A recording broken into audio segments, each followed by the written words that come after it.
Good evening. It was a packed auditorium. We heard from the mayor, the chief of police, not so much from the public because their comments, concerns, and questions were written down on paper and submitted in advance. But either way, the topic of discussion was on crime and safety, specifically those two shootings yesterday.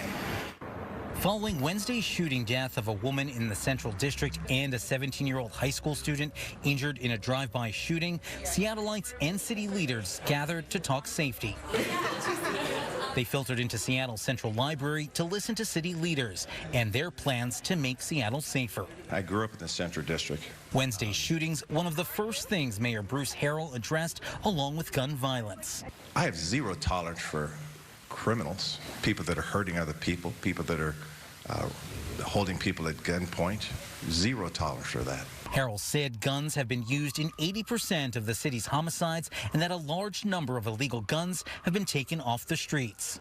Police Chief Adrian Diaz telling the crowd his department is making headway in Wednesday's shootings. Detectives are working extremely hard, doing everything they can to solve these cases and have justice for the families that are impacted by it, but as well as the community. Councilmember Joy Hollingsworth represents the Central District where those shootings took place. The concern is, and I've talked to a bunch of parents, to principals, to social workers, is when we can't keep our kids safe, it's a failure on us as adults. Hollingsworth told the crowd collaboration between city agencies and the public will help make the city safer. It's going to be all hands on deck. It's going to be our parents, it's going to be our schools, our teachers, it's going to be our first responders, our human services.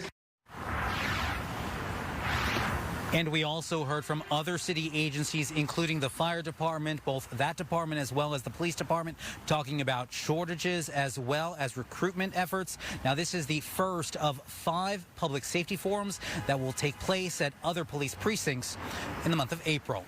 We're live in downtown Seattle tonight. Dave Detling, Fox 13 News. Thank you, Dave. Safety is clearly a concern for both this city and those who live, work, and visit Seattle. But what areas do they feel the least safe? To get a better idea, the mayor asked those who attended tonight's meeting to answer a series of questions. And here's what we learned. When it comes to visiting downtown, participants had mixed feelings. 40% said they felt safe to some degree.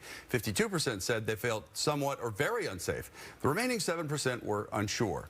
Taking public transit got a similar response. 29% felt varying degrees of feeling safe, whereas the majority of people, 55%, said they don't feel safe.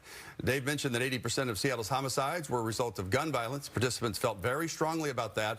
77% agreed the city needs stronger firearm regulations. If you want to see some of the other responses from tonight's survey, head to our website, fox13seattle.com.